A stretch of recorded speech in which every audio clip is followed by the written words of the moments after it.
दोस्तों, आज इस भागम भाग भरी ज़िंदगी में हम कहाँ पहुँच गए हैं, हमारा जीवन कैसा हो गया है, हमारा पारिवारिक जीवन कैसा हो गया है, इन सब को चित्रित करती हुई आज की कहानी है, जिसका मुख्य किरदार एक पत्रकार है। उसी की ज़ुबानी ये कहानी चल रही है। तो कहानी इस तरह से है। कल मैं दफ्तर से जल्दी घर चला आया। आमतौर पर रात में 10 बजे के बाद आता हूँ, कल 8 बजे ही चला आया।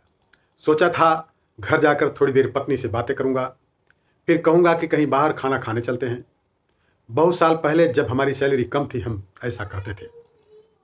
घर आया तो पत्नी टीवी देख रही थी। मुझे लगा कि जब तक वो ये वाला सीरियल देख रही है, मैं कंप्यूटर पर कुछ मेल चेक कर लूँ। मैं मेल चेक करने लगा, तभी दफ्तर से फ़ोन आ गया कि इस खबर का क्या करूँ, उस खबर का क्या करूँ, और मैं उलझ गया अपने काम में। कुछ देर बाद पत्नी चाय लेकर आई तो मैं चाय पीता हुआ दफ्तर के काम करने लगा। अब मन में था कि पत्नी के साथ बैठकर बातें करूंगा, फिर खाना खाने बाहर जाऊंगा, पर कब 8 से 11 बज गए पता ही नहीं चला। पत्नी ने वहीं टेबल पर खाना लगा दिया। मैं चुपचाप खाना खाने लगा। खाना खाते हुए मैंने कहा कि खाकर हम लोग नीचे टहलने चलेंगे, गप करेंगे। पत्नी खुश हो गई। हम खाना खाते रहे। इस बीच जिंदगी चैनल पर मेरी पसंद का सीरियल आने लगा और मैं खाते खाते सीरियल में डूब गया। सीरियल देखते हुए सोफा पर ही मैं सो गया। जब नींद खुली तब आधी रात हो चुकी थी। बहुत अफसोस हुआ। मन में सोचकर घर आया था कि जल्दी आने का फायदा उठाते हुए आज कुछ समय पत्नी के साथ बिताऊंगा, पर यहाँ तो शाम क्या, आधी रात भी निकल गई। ऐसा ही होता है जिंदगी में। हम सोचते कुछ हैं, होता कुछ है। हम सोचते हैं कि एक दिन हम जी लेंगे, पर हम कभी नहीं जीते। हम सोचते हैं कि एक दिन ये कर लेंगे, पर नहीं कर पाते। आधी रात को सोफे से उठा, हाथ मुंह धोकर बिस्तर पर आया तो पत्नी सारे दिन के काम से थकी हुई सो गई थी। मैं चुपचाप बेडरूम में कुर्सी पर बैठकर कुछ सोच रहा था। 25 साल पहले इस लड़की से मैं पहली बार मिला था। पीले रंग के लहंगे में मुझे मिली थी।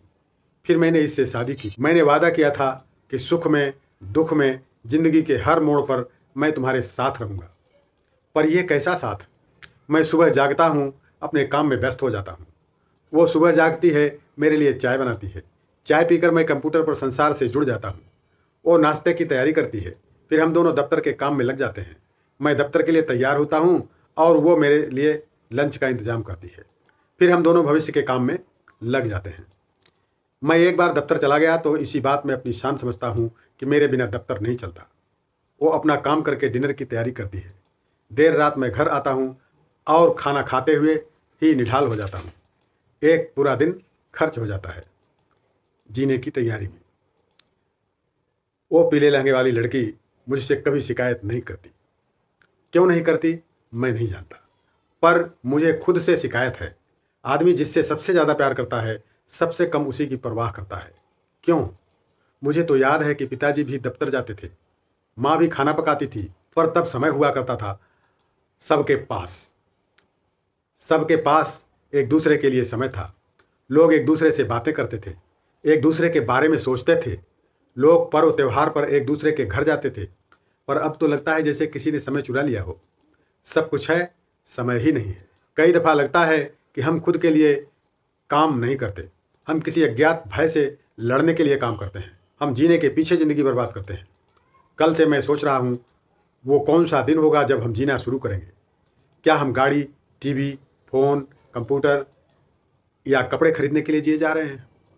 मैं तो सोच ही रहा हूँ, आप भी सोचिए। ज़िंदगी बहुत छोटी होती है, उसे यूं जाया मत कीजिए। अपने प्यार को पहचानिए, उसके साथ समय बिताइए। अग्नि के फेरे लेते हुए जिसके सुख दुख में शामिल होने का वायदा आपने किया था, उसके सुख दुख को पूछिए तो सही। एक दिन अफसोस करने से बेहतर है सच को आज ही समझ लेना कि ज़िंदगी मुट्ठी में रेत की तरह होती है। कब मुट्ठी से वो निकल जाएगी, पता ही नहीं चलेगा। तो क्या सोचा आपने?